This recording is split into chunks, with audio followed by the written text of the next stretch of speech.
वासुदेवाय।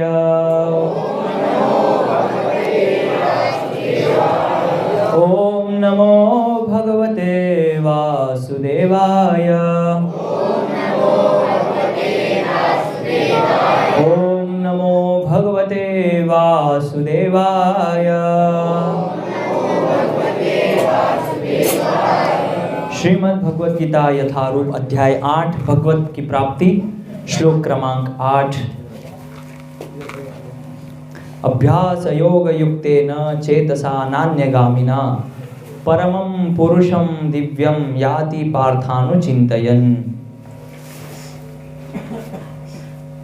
अनुवाद प्रभुपाद जी के द्वारा। हे पार्थ, जो व्यक्ति मेरा स्मरण करने में अपना मन निरंतर लगाए रखकर अविचलित भाव से भगवान के रूप में मेरा ध्यान करता है, वह मुझको अवश्य ही प्राप्त होता है। तात्पर्य: इस श्लोक में भगवान श्री कृष्ण अपने स्मरण किए जाने की महत्ता पर बल देते हैं। महामंत्र हरे कृष्ण का जप करने से कृष्ण की स्मृति हो जाती है। श्री भगवान के शब्दोच्चार, ध्वनि के जप तथा श्रवण के अभ्यास से मनुष्य के कान, जीभ तथा मन व्यस्त रहते हैं। इस ध्यान का अभ्यास अत्यंत सुगम है और इससे परमेश्वर को प्राप्त करने में सहायता मिलती है। पुरुषम का अर्थ है भोक्ता। यद्यपि सारे जीव श्री भगवान की तटस्थ शक्ति है, किंतु वे भौतिक कल्मश से युक्त हैं। वे स्वयं को भोक्ता मानते हैं, जबकि वे होते नहीं। यहाँ पर स्पष्ट उल्लेख है कि श्री भगवान ही अपने विभिन्न स्वरूपों तथा नारायण, वासुदेव आदि स्वांशों के रूप में परम भोक्ता है। भक्त हरे कृष्ण का जप करके अपनी पूजा के लक्ष्य परमेश्वर का उनके किसी भी रूप, नारायण, श्री कृष्ण, राम आदि का निरंतर चिंतन कर सकता है। ऐसा करने से वह शुद्ध हो जाता है और निरंतर जप करते रहने से जीवन के अंत में वह भगवत धाम को जाता है। योग अंतकरण के परमात्मा का ध्यान है। इसी प्रकार हरे कृष्ण के जप द्वारा मनुष्य अपने मन को परमेश्वर में स्थिर करता है। मन चंचल है, अतः आवश्यक है कि मन को बलपूर्वक कृष्ण चिंतन में लगाया जाए। प्रायः उस एक प्रकार के कीट का दृष्टांत दिया जाता है जो तितली बनना चाहता है और वह इसी जीवन में तितली बन जाता है। इसी प्रकार यदि हम निरंतर श्री कृष्ण का चिंतन करते रहे तो यह निश्चित है कि हम जीवन के अंत में श्री कृष्ण जैसा शरीर प्राप्त कर सकेंगे। ओम अज्ञानतिमिरन्धस्य ज्ञानाञ्जनशलाकया चक्षुरुन्मीलितं येन तस्मै श्रीगुरवे नमः। श्रीचैतन्यमनोभीष्टं स्थापितं येन भूतले स्वयं रूपा कदा मह्यं ददाति स्वपदान्तिकं। वन्देऽहं श्रीगुरो श्रीयुतापदकमलं श्रीगुरोन् वैष्णवांश्च। श्रीरूपं साग्रजातं सहगण रघुनाथान्वितं तं सजीवं साद्वैतं सावधूतं परिजनसहितं कृष्ण चैतन्यदेवं श्रीराधाकृष्णपादान् सहगण ललिता श्रीविशाखान्वितांश्च। गुरवे गौरचन्द्राय राधिकायै तदालये कृष्णाय कृष्णभक्ताय तद्भक्ताय नमो नमः। नमो विष्णुपादाय कृष्णपृष्ठाय भूतले श्रीमते भक्तिविकास स्वामिनिति नामिने। नमो विष्णुपादाय कृष्णपृष्ठाय भूतले श्रीमते भक्तिवेदांत स्वामिनिति नामिने।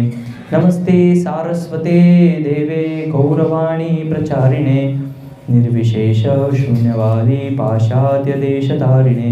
जय श्री कृष्ण चैतन्य प्रभु नित्यानंद श्री अद्वैता गदाधर श्रीवासादि गौर भक्तवृंद। हरे कृष्णा कृष्णा कृष्णा हरे हरे, हरे राम राम राम हरे हरे। हरे कृष्णा। बहुत समय के बाद फिर से मुलाकात भक्तों के साथ, बहुत ही अच्छा अनुभव है मेरा यहाँ भी। बहुत लंबे समय के बाद मुझे भी याद आई आप सभी की, और आपको तो आ ही रही होगी। तो भगवद गीता का भी प्राकट्य दिवस था मोक्षदायी एकादशी पे, हम बहुत सारे अलग अलग उत्सव मनाते हैं। समाज में आपने देखा होगा कि बहुत लोग हैं ऐसे उत्सव मनाते हैं जिनका हमारे जीवन से, हमारे जीवन में जो नैतिकता है या हमारे जीवन में जो आचार है, व्यवहार है, उससे कोई सीधा संबंध नहीं है, लेकिन फिर भी हम वो उत्सव को मनाते हैं। उदाहरणार्थ 15 अगस्त, 26 जनवरी, ऐसे बहुत सारे, बकरी ईद है उसकी छुट्टी देते हैं, ईद होती है उसकी हर तरह की छुट्टियां मिलती है। लेकिन क्या हमारे सनातन धर्म में आज तक स्कूल में गीता प्राकट्य दिवस पे छुट्टी दी है क्या? दी है? तो इससे क्या सीखने को मिलता है? इससे ये सीखने को मिलता है कि हमारा सनातन धर्म पतन की ओर जा रहा है। आपको क्रिसमस की छुट्टी मिलेगी, ईद की छुट्टी मिलेगी, लेकिन जहां पे हमारे नैतिकता, हमारे संस्कार, हमारे आचरण, हमारे व्यवहार जुड़े हुए भगवत गीता से, भगवत गीता का हमारे जीवन में, भगवत गीता का एक एक श्लोक हमारे जीवन में आज भी उतना ही प्रासंगिक है, उतना ही व्यवहारिक है जितना कि 5,500 साल पहले अर्जुन के लिए था। लेकिन आज उसके लिए छुट्टी नहीं देते। सही बोल रहा हूं कि गलत है? नहीं, कोई भी स्कूल में आप जाइए, कोई भी स्कूल में बच्चों को छुट्टी नहीं देते हैं कि आज भगवत गीता जयंती है, या कम से कम छुट्टी ना भी दे। सभी तरह से यदि हम देखें, सामाजिक परिप्रेक्ष्य, राष्ट्र के परिप्रेक्ष्य या स्कूल के परिप्रेक्ष्य, हर तरीके से क्या उस दिन भगवत गीता का पारायण होता है कि आज गीता प्राकट्य उत्सव है तो आज चलो हम भगवत गीता का एक अध्याय पढ़ेंगे और समझेंगे कि भगवत गीता में हमारे लिए क्या उपदेश है? नहीं। इसीलिए आज भारत में ज़्यादा से ज़्यादा क्या हो रहा है? कन्वर्जन हो रहा है। इसीलिए फिर बात आती है, बटोगे तो कटोगे। हो रहा है नहीं, अभी चल रहा है ना। क्यों हो रहा है? क्योंकि लोग बोलते हैं भगवत गीता बांटती है, भगवत गीता हमको क्या बांटती है, विभाजन करती है। लेकिन ऐसा नहीं है। ये भगवत गीता हर एक व्यक्ति को जोड़ के रखती है, चाहे वो हिंदू हो, मुस्लिम हो, ईसाई हो, क्रिश्चियन हो, कोई भी हो, हर एक व्यक्ति को भगवत गीता जोड़ के रखती है। जहाँ पे बाइबल खत्म होती है वहाँ की आगे की शिक्षा गीता में दी है, जहाँ पे कुरान खत्म होती है उसके आगे की शिक्षा भगवत गीता में दी है। लेकिन आज हमारे जीवन में गीता के लिए कोई स्थान नहीं बचा है। हम सब कुछ करेंगे, महावीर जयंती मनाएंगे, हम गांधी जयंती मनाएंगे, हम ये जयंती वो जयंती सब मनाएंगे, लेकिन गीता जयंती कोई नहीं मनाएगा। ये क्या है? ये हमारा पतन है। सामाजिक रूप से देखा जाए तो हमारी संस्कृति का, सनातन धर्म का ये पतन हो रहा है। इसीलिए भगवत गीता केवल एक इस्कॉन, अंतर्राष्ट्रीय कृष्ण भावनामृत संघ, ये जो संस्था है, तो आपके जानकारी के लिए जब एकादशी थी, मोक्षदा एकादशी, उस दिन भोपाल इस्कॉन मंदिर से भक्तों ने प्रयास किया और केवल उस एक दिन में 2000 से ज़्यादा भगवत गीता का वितरण किया है, सुबह से रात तक, अलग अलग जगहों पे। और ये अभियान है, क्या अभियान है? जैसे अभी बहुत सारे अलग अलग अभियान है। ये है अभियान घर घर गीता, हर घर गीता। इसमें जुड़ना है, क्योंकि ये नहीं है तो कुछ भी नहीं है। तो ये भगवत गीता का बहुत महत्व है हमारे जीवन में। आप संसार की सारी किताबें पढ़ ले, सभी प्रकार का ज्ञान ले ले, लेकिन जिस व्यक्ति ने भारत भूमि में जन्म पाकर यदि उसने भगवत गीता को छुआ नहीं और पढ़ा तक नहीं, उसका जीवन बेकार है, बेकार है। उसने बहुत ज्ञान लिया है, उसने मैथमेटिक्स, साइंस और बायोलॉजी और क्या क्या जो भी सब्जेक्ट है सब पढ़ लिए, लेकिन भगवत गीता को यदि नहीं समझा है, वो ज्ञान क्या है? गधे के ऊपर भार है। क्यों? सब गधे हैं, मेहनत कर रहे हैं, पैसा कमा रहे हैं, लेकिन जैसे हमारे भारत के अंदर इतनी महत्वपूर्ण ये संस्कृति भगवत गीता है, लेकिन हमको उसकी वैल्यू नहीं है। इसीलिए गधे की पीठ पे चंदन की लकड़ी, उसको नहीं पता है कि मेरे पीठ पे चंदन की लकड़ी है।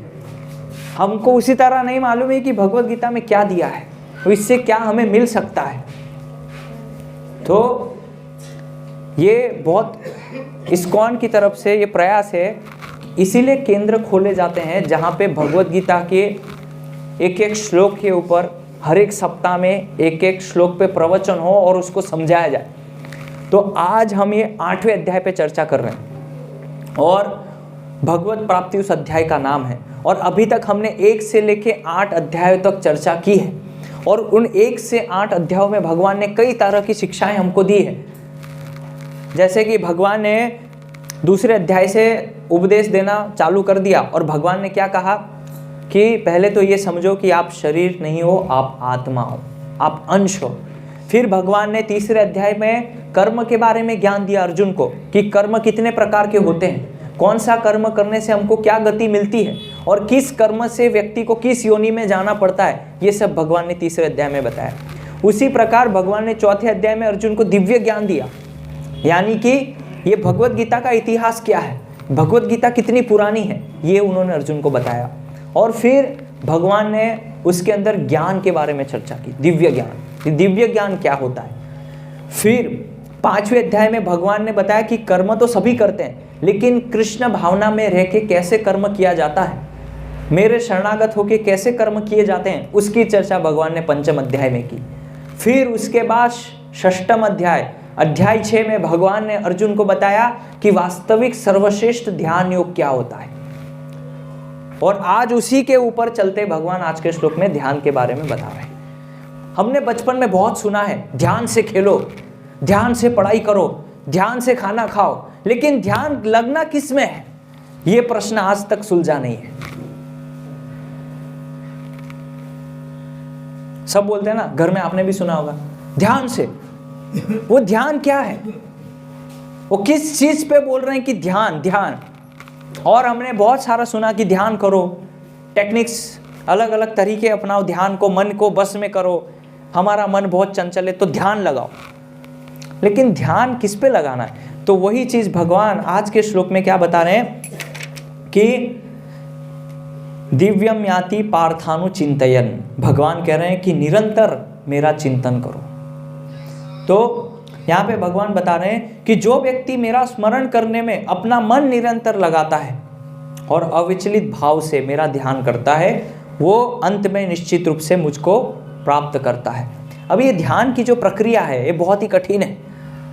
हम बहुत सुने हैं ध्यान के बारे में, बहुत कुछ हमको मालूम है कि ध्यान क्या होना चाहिए, लेकिन भगवान 6ठे अध्याय में बता रहे हैं कि सर्वश्रेष्ठ ध्यान योगी कौन है। तो उसमें भगवान अर्जुन को बता रहे हैं कि सर्वश्रेष्ठ ध्यान योगी वो है जो निरंतर मन में मेरा चिंतन करता रहता है।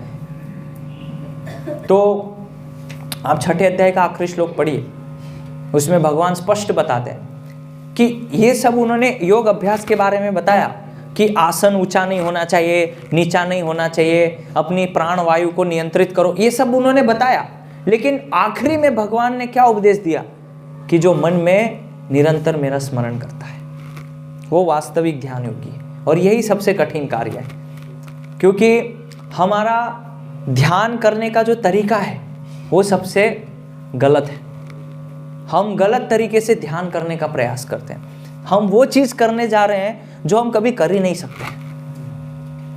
आपको ऐसा लगता है कि सब अलग अलग लोग ये जो हाथ जोड़ के आंख बंद करके ध्यान लगाते हैं, ये कुछ नहीं है, ये फालतू का प्रयास है, क्योंकि उनको पता ही नहीं है कि ध्यान कैसे करना चाहिए।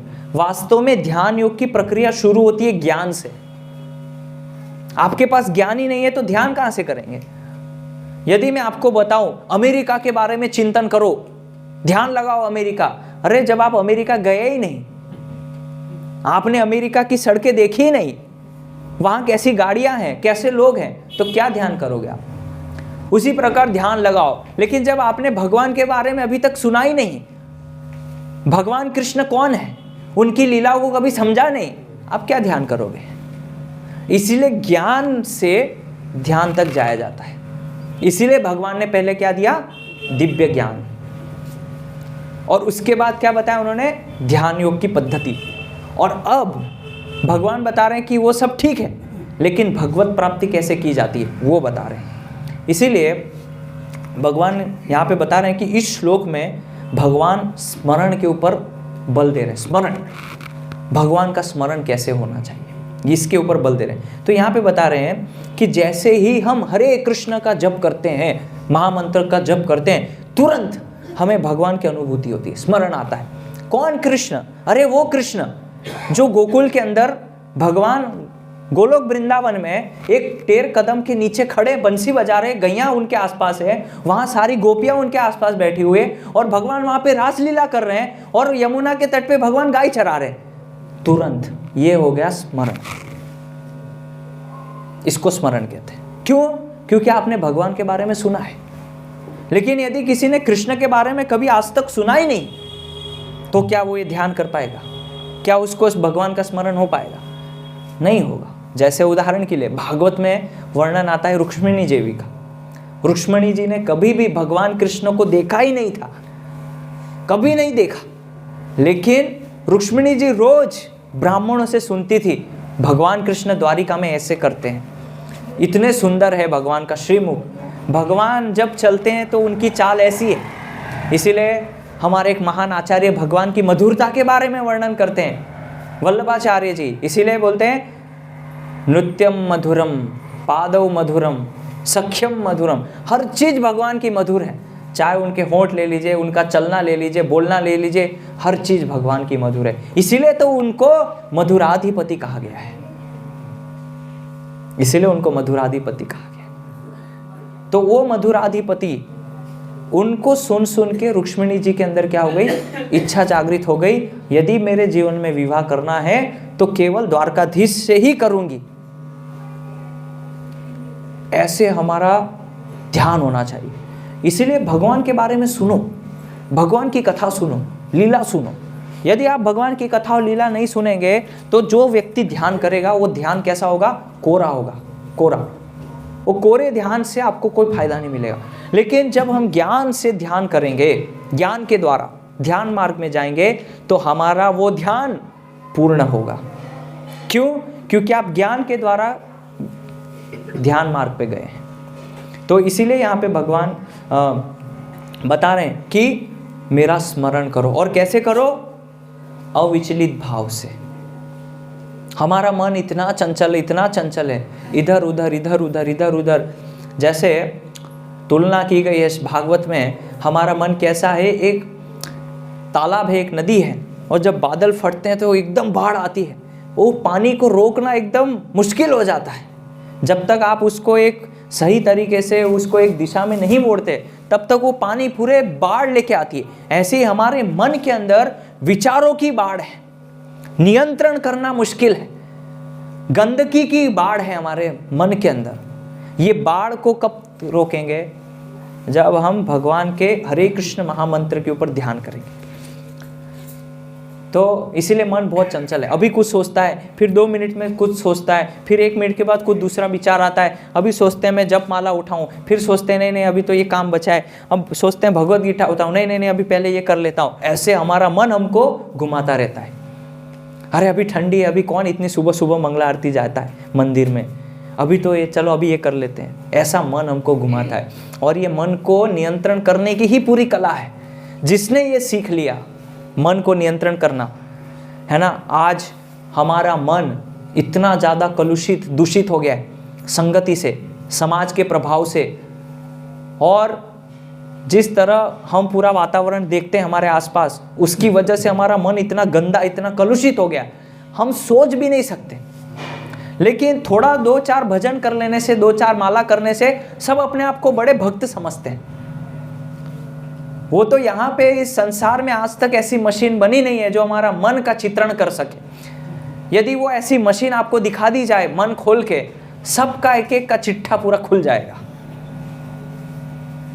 लेकिन 2-4 भजन गा लेते हैं, 2-4 माला कर लेते हैं, थोड़ी भगवत गीता के श्लोक पढ़ लेते हैं, तो हम अपने आप को ज्ञानी समझते हैं। ध्यानी समझते हैं, मैं भक्त हूँ। खुद के मन में झांक के देखिए कितने दूषण विचार है, गंदगी है, और वो होने की वजह से ही तो हम यहाँ हैं। नहीं तुम भगवान के पास नहीं होते, कृष्ण के पास, उनके धाम में नहीं होते। हम यहाँ क्यों है? इन्हीं गंदे विचारों की वजह से। और सबसे पहला गंदा विचार क्या आया मन में? भगवान मुझे आपके साथ नहीं रहना है, मैं भी आपके जैसा बनना चाहता हूँ, कुछ व्यवस्था कीजिए। इसलिए भगवान को ये सब पूरी व्यवस्था करनी पड़ी, उनको एक अलग संसार बनाना पड़ा, उनको फिर हमको यहाँ भेजना पड़ा, और यहाँ से वापिस लाने के लिए उनको ये भगवत गीता भी बोलनी पड़ी अर्जुन के माध्यम से। ये भगवान का लव लेटर है। अरे अर्जुन तो भगवान का महान भक्त है, उसको गीता की क्या जरूरत है? घर में नई नई बहू आती है, शादी होती है, अब घर में क्या है, सादा सिंपल खाना बनता है, भोजन बनता है, लेकिन बहू है एकदम चटाकेदार मसालेदार खाने वाली, तेज मिर्ची मसाले, और रोज ऐसा बनाती। तो माँ बोलती है, अरे बेटे समझ में नहीं आता तेरे को, कैसा खाना बनाती है, मिर्ची डालती है। अब बेटी को तो सब मालूम है घर में कैसा खाना है, लेकिन किसको बोल रही है? बहू को डांट रही है। उसी तरह भगवान अर्जुन को बोल रहे हैं, तुम्हारी बुद्धि भ्रष्ट हो गई है, तुम विद्वान जैसी बातें कर रहे हो, लेकिन तुम वास्तव में मूर्ख हो। क्या अर्जुन को बोल रहे हैं? अरे उनके द्वारा हमको बोल रहे हैं। जैसे घर में माँ जी अपनी बेटी को डांटती हैं, लेकिन बोलना चाह रही बहू को, बेटी को तो पता है घर में कैसा खाना बनता है, क्या है। ऐसे ही भगवान ये संदेश अर्जुन को क्यों दे रहे हैं? ताकि हम इसको समझ के भगवान के पास वापिस जा सके। तो ये अंतर है, लेकिन हमको ये समझ में नहीं आता। हमको लगता है अर्जुन भी वैसा ही था, वो भी मोह में पड़ गया, भ्रम में पड़ गया, वो भी एक सांसारिक व्यक्ति था, उसको भी समझ में नहीं आया कि अभी क्या करना है। ऐसा नहीं था। अर्जुन एक अज्ञानी की भूमिका निभा रहे हम जैसे जीवों के लिए, ताकि हम भगवान की इस गीता को समझ सकें। तो यहाँ पे बताया अभ्यास योग युक्तेन, क्या करना है? अभ्यास करना पड़ेगा, बहुत ही तीव्र अभ्यास। इसलिए हमें ज़्यादा घमंड, अभिमान, अहंकार नहीं होना चाहिए हमारी भक्ति के ऊपर, है ना। हम तो थोड़ा बहुत मंगला आरती करते हैं, भगवद गीता पढ़ते हैं, 2-4 माला करते हैं, 2-4 भजन गा लेते हैं, कई मंडली में जाके थोड़ा डफली बजा देते हैं, करताल बजा लेते हैं, तो अरे बढ़िया है, बहुत धार्मिक व्यक्ति है, भक्ति भाव वाले हैं। ऐसा नहीं है, ऐसा नहीं है। आप मन देखिए एक बार, अंदर खोल के देखिए, मन के अंदर कितने गंदे विचार हैं। हमारा मन जो है कैसा है? एक मक्खी की तरह है। एक मक्खी हमेशा गंदे घाव में जाके ही बैठेगी, लेकिन भगवान के वो महाभक्त, वो महाभागवत, वो शुद्ध भक्त, उनके अंदर वो गुण होते हैं कि वो संसार में रहते हुए भी ऐसी गंदी जगह को छोड़ के मधुमक्खी की तरह फूलों में जाके वो रस निकालती है। इसलिए उनको रसिक भक्त कहते हैं, कि वो रस में डूबे हुए। किस रस में? भागवत के इस रस में डूबे हुए। हम लोग डूबे हुए क्या अभी? हम अभी भागवत के रस में डूबे हुए नहीं है। इसीलिए हमको अच्छा लगता है, संसार अच्छा लगता है। तो ये पहचान है। इसीलिए आप देखिए कि जब हम ज्ञान लेते हैं और ज्ञान के द्वारा जब ये सब गुणों को अपनाते हैं, तो हमारे अंदर सहनशीलता, हमारे अंदर दया, दूसरों के प्रति क्षमा की भावना, दूसरों के प्रति करुणा, ये सब गुण ज्ञान से हमारे अंदर क्या होते हैं? एक एक करके धीरे धीरे धीरे धीरे विकसित होते हैं। लेकिन जिस व्यक्ति के पास ज्ञान नहीं है और जो ध्यान करते केवल तब करते हैं, उनका हृदय कैसा है? कठोर, पत्थर की तरह। दूसरों के प्रति कोई दया नहीं, कोई करुणा नहीं, कोई क्षमा नहीं। इसीलिए हम देखते हैं श्रीमद् भागवत में भगवान के महान भक्त अम्बरीश महाराज, लेकिन दुर्वासा मुनि क्यों उनके ऊपर क्रोध कर दिए? क्योंकि बस ध्यान ध्यान ध्यान, कोई भक्ति भाव नहीं है वहां पे। इसलिए वो भगवान के भक्त को पहचान नहीं पाए कि अम्बरीश महाराज दिन रात भगवान का चिंतन करते हैं। भले ही वो एक राजा है, संसार में रह रहे हैं, लेकिन वो भगवान की भक्ति में इतना डूबे हुए, वो पहचान ही नहीं पाए, उसको नहीं पहचान पाए। इसीलिए भगवान को सुदर्शन चक्र छोड़ना पड़ा दुर्वासा के पीछे। तो ये ज्ञान लेने से हमारे अंदर ये सब गुण आते हैं।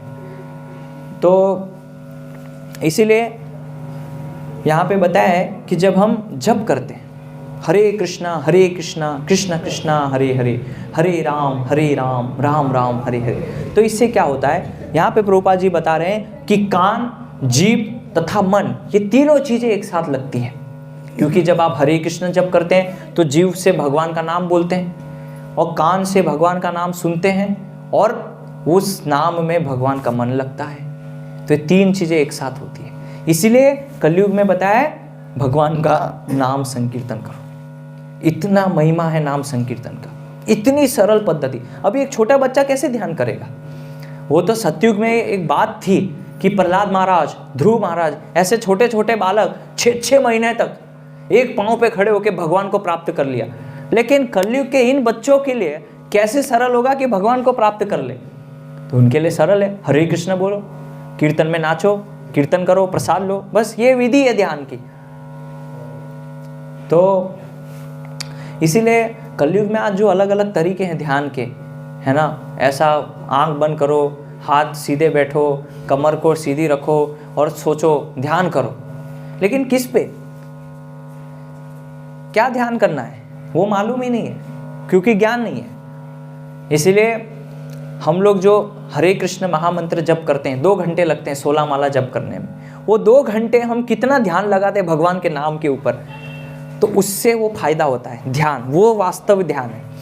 और कलयुग में आप ध्यान करने भी जाएंगे तो होगा नहीं, आप कितने भी प्रयास कर लीजिए, क्योंकि जैसे मैंने बताया हमारा मन इतना दूषित, इतना गंदा है, और हमारे अंदर जो जो विचार संस्कार जाते हैं, और विशेष करके आज का समाज, आज का ये भौतिक वातावरण, आज के इस प्रकार के दुर्जन लोग, उनके साथ में रहते हुए, और विशेष करके मोबाइल, इंटरनेट, टीवी, ये सब की वजह से हमारा मन इतना गंदा हो चुका है कि एक क्षण के लिए भी, रत्ती भर के लिए भी हमें भगवान के लिए करुणा नहीं है, भगवान के भजन के लिए मन जाता नहीं है।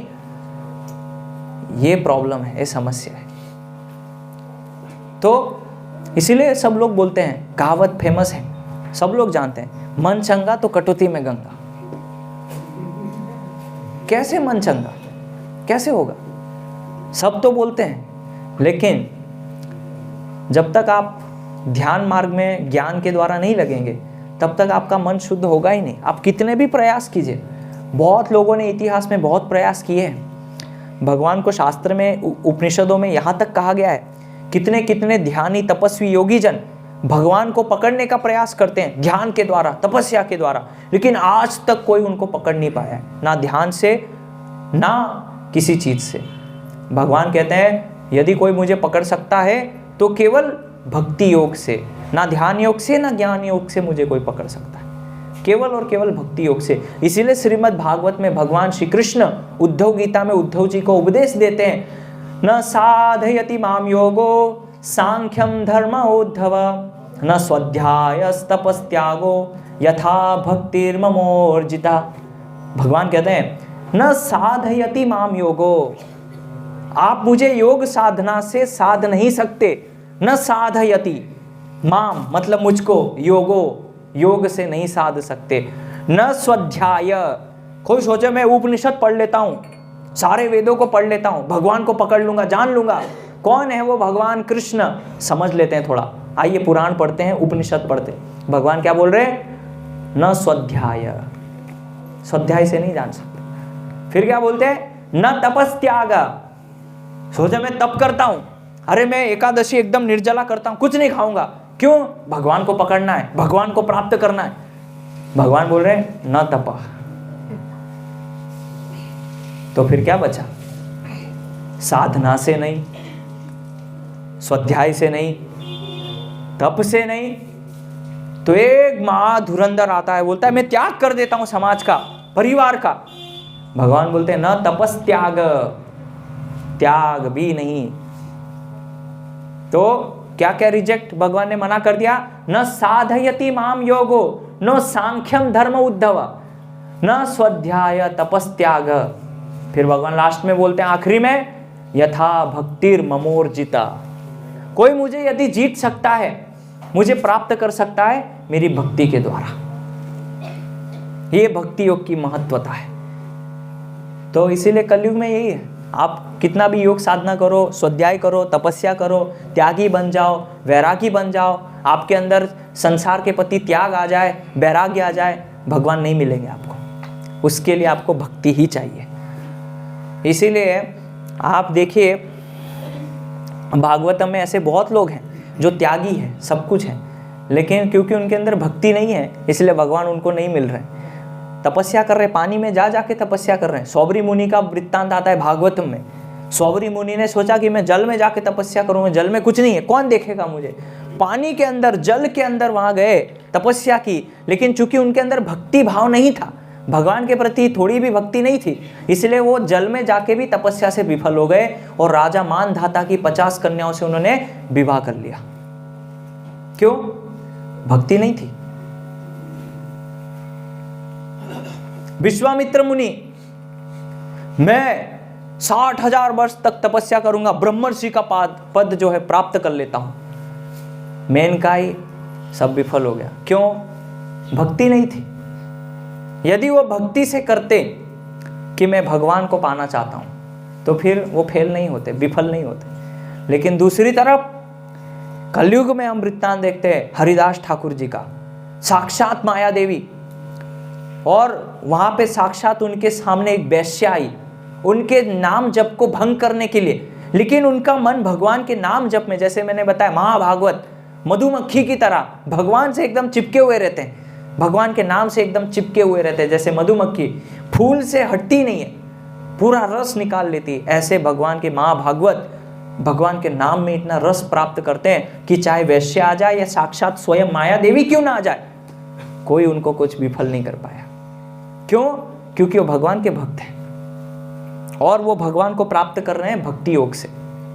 तो भक्ति इतना सरल मार्ग है कि कोई भी व्यक्ति, चाहे बच्चा हो, बूढ़ा हो, धनी हो, गरीब, अमीर, काला, कोई भी हो, लेकिन उसके अंदर थोड़ी भी श्रद्धा है भगवान के लिए, शरणागति है थोड़ी भी भगवान के लिए, भगवान उसको मिल जाएंगे। लेकिन हम क्या है, हम भक्ति को बहुत सहज ले लेते हैं, सरल ले लेते हैं, हमारे अंदर सहज भाव आ जाता है। मुझे भगवान दिखाई दे रहे थे कल रात में, वो कृष्ण आए, वो मुरली बजा रहे थे, वो सुनाई दी मुझको। आपका मन देखा है? आपके इन गंदे मन से क्या भगवान आपको दर्शन देंगे? क्या आपको इस गंदे विचार वाले व्यक्ति को भगवान की मुरली सुनाई देगी? लेकिन ये सब क्या है? सहजापंथी। इसको सरलता, भक्ति को सरल ले लेते हैं लोग। भक्ति इतनी भी सरल नहीं है। इसलिए भगवान बता रहे हैं कि जप करो, श्रवण करो, मेरे बारे में कथा सुनो, नाम संकीर्तन करो, तब इससे हमारा मन शुद्ध होता है, हमारी बुद्धि शुद्ध होती है, इंद्रियां शुद्ध होती है, और तब जाके फिर हमें भगवान का दर्शन होता है। कोई भी व्यक्ति को प्राप्त करने के लिए हमारे अंदर एक योग्यता चाहिए। नरेंद्र मोदी को ऐसे कोई भी एक सामान्य रोड पे चलता हुआ व्यक्ति, अरे नरेंद्र मोदी कहाँ है, मुझे मिलना है, क्या औकात है हमारी? अरे भगवान कहाँ है, दिखाओ, मुझे भगवान को देखना है। औकात क्या है कि तुम भगवान को देख सको? किस योग्यता पे, किस योग्यता पे मैं तुमको भगवान को दिखाऊं?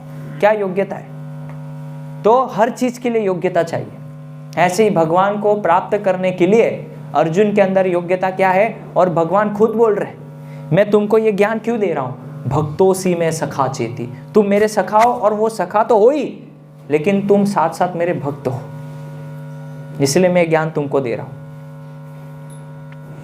तो अर्जुन कोई साधारण व्यक्ति नहीं था, भक्त है। भगवान खुद बोल रहे तुम मेरे भक्त हो, तो फिर क्या ये गीता अर्जुन के लिए थी? हमारे लिए।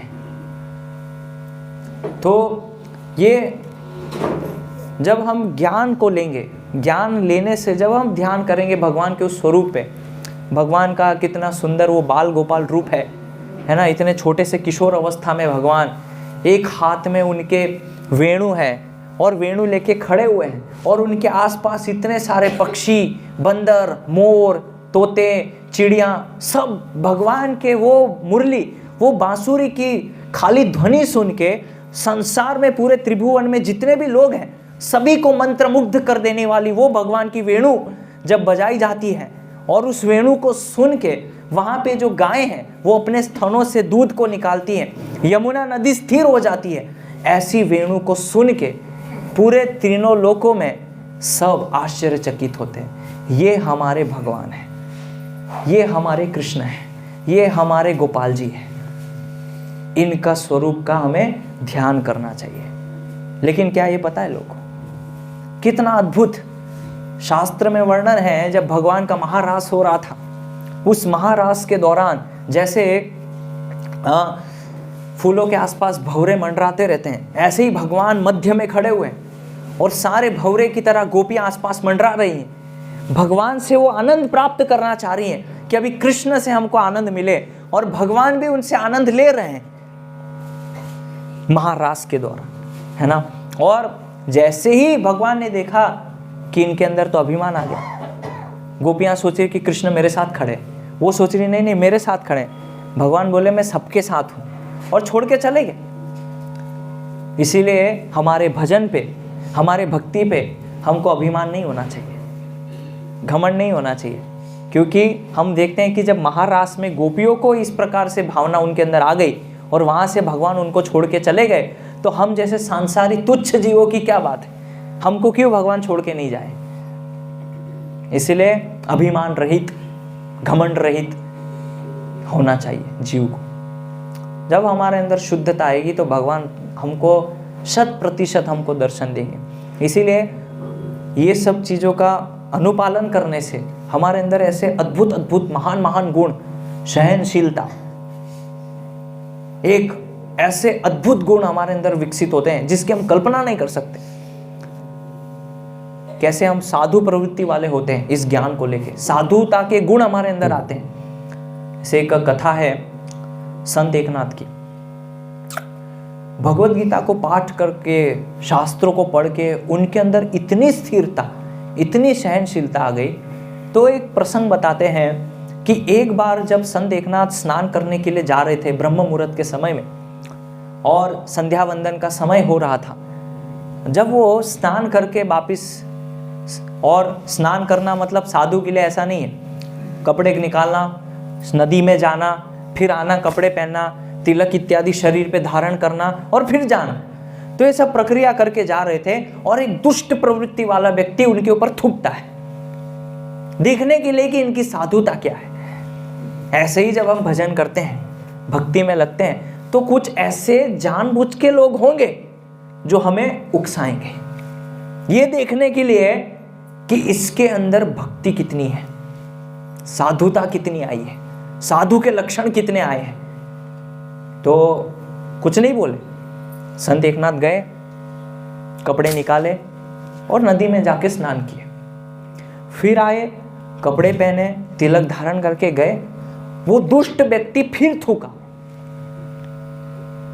उन्होंने कुछ नहीं बोला क्योंकि वो पवित्र हो गए। अब अपवित्र से ना वो संध्या वंदन कर सकते हैं, ना वो मंदिर में जा सकते हैं। उन्होंने कुछ नहीं बोला, वो गए और जाके क्या किया, स्नान किया। और स्नान मतलब वही कपड़े निकाल दें, अंदर जाना, शरीर को पोंछना, तिलक लगाना। फिर वो जा रहे थे, वो दुष्ट इतना मूर्ख था, वो फिर थूका तीसरी बार। वो फिर गए, फिर स्नान किए। जब वो आए फिर थूका, एक बार नहीं, दो बार नहीं, तीन बार नहीं, पूरा 108 बार उनके ऊपर थूका, लेकिन एक बार भी उन्होंने कुछ नहीं बोला। और जब वो आखिरी बार ऐसा कर रहा था, उसको पश्चाताप हुआ कि मैं क्या कर रहा हूं एक साधु के साथ, और जाके तुरंत उनके चरणों में गिर गया कि मुझे क्षमा कीजिए कि मैं आपको अनावश्यक रूप से कष्ट दे रहा था, और मैं देख रहा था कि आपकी भक्ति क्या है। लेकिन उन्होंने कहा कोई बात नहीं, आपने आज मुझे एक अच्छा अवसर प्रदान किया कि इस नदी में, इस पवित्र नदी में मैं जो है 108 बार स्नान कर पाया आपकी वजह से, इसके लिए मैं आपका धन्यवाद करता हूं। ये होता है साधु। ये कैसे आता है? ज्ञान से। वो भगवत गीता हम पढ़ेंगे तो ज्ञान आएगा, लेकिन खाली बिना ज्ञान के ध्यान करोगे तो कुछ ज्ञान नहीं आएगा, कोरा होगा। इसीलिए भगवत गीता का हमारे जीवन में बहुत बहुत अहम भूमिका है। भगवत गीता हमको एक मोबाइल की तरह साथ में रखनी चाहिए।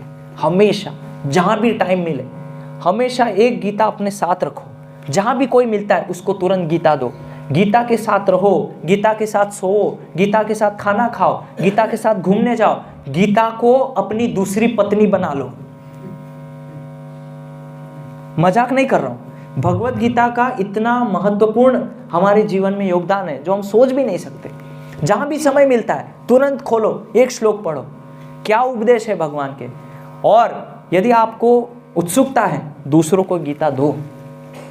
इसको कहते हैं गीता के साथ जीना, गीता के साथ जीवन जीना, तभी वो भक्त भक्त कहलाता है। यदि हम बिना गीता के हैं तो हमारा जीवन कोरा है, कोरा जीवन है। तब हमारा जीवन, हम कहेंगे कि हाँ हम अब भक्त हैं गीता के साथ जीने से। तो ये अंतर होता है भगवत गीता। और मैं गारंटी देता हूँ, इसकी गारंटी मैं देता हूँ, आप खाली एक बार गीता को अपने साथ रखिए, आपका पूरा मानसिकता, पूरी विचारधारा, सब चीज में एक अलग ही प्रकार का बदलाव आप देखने को मिलेगा आपको, ये भगवत गीता से, एक गारंटी मैं देता हूँ। एक बार आप करके देखिए। तो ये मोक्षदा एकादशी थी, इतना पवित्र दिवस था, गीता प्राकट्य उत्सव, और बहुत ही भव्य स्तर पे इस बार सरकार ने भी काफ़ी अच्छे आयोजन किए थे, काफ़ी अच्छा प्रयास किया। लेकिन इसको और अच्छे से और थोड़े व्यवस्थित रूप से आयोजन करने की आवश्यकता है, ताकि हर घर में ये जो भगवत गीता यथारूप है, यथारूप, वो सब उसको पढ़ सकें, उसको समझे, ताकि उनके जीवन में भी कुछ बदलाव आ सके। और श्रील प्रभुपाद जी बताते हैं अपने एक पत्र में, 1977 की बात है, तो प्रभुपाद जी एक पत्र में लिखते हैं कि पूरे संसार में ये भगवत गीता वितरित हो गई और केवल 1% भी भक्त बन गए पूरे विश्व में, 1%, ये दुनिया बदल जाएगी। ये प्रभुपाद का वचन है, 1%। और दुनिया बदल जाएगी मतलब सतयुग आ जाएगा, फिर वो कलयुग नहीं रहेगा, वो सतयुग आ जाएगा। मान लीजिए अगर संसार में सब जगह भगवत गीता, कहीं पे केंद्र है, कहीं पे कीर्तन हो रहा है, कहीं पे भगवत गीता लेके लोग संकीर्तन कर रहे हैं, सब जगह यदि ऐसा दृश्य देखने को मिले पूरे विश्व के अंदर, तो क्या वो कलयुग है? वो कलयुग नहीं है, वो सतयुग है। फिर वहां पे आपको कोई सिनेमा, कोई दारू की दुकान, ये वो कुछ भी जरूरत नहीं है। क्यों? क्योंकि सब भक्त बन गए। और ये कैसे बन रहे? भगवत गीता से। तो इतना बदलाव लाना है, इसीलिए तो ये अभियान है, घर घर गीता हर घर गीता। इस अभियान में जुड़ना है। तो पहले तो खुद इसको समझिए, पढ़िए और दूसरों को दीजिए। इतना महत्व है, इतनी महत्वपूर्ण ये पुस्तक है भगवत गीता। और भगवत गीता के साथ जीना सीखिए। जैसे मैंने बताया, भगवत गीता को आप विवाह कर लीजिए भगवत गीता से, इसके साथ रहो, इसके साथ ही जियो आप।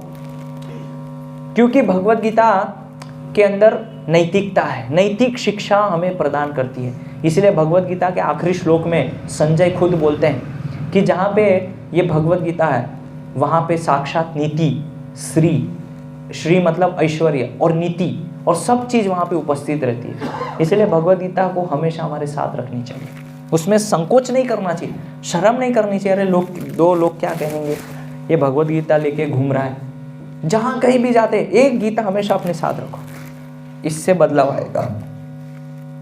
वो क्या बनेगी? चेन बनेगी, एक चेन बनेगी। एक गीता आपके पास है, आपसे वो कोई लेगा, अरे दिखाना क्या है, क्या मैं इसको ले जाऊं क्या? हाँ ले जाओ।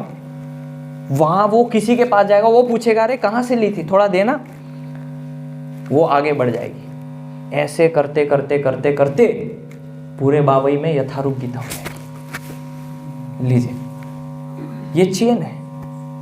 बस आपको क्या है, इसके साथ रहना है, गीता के साथ विवाह कर लेना, तो बदलाव आ जाएगा।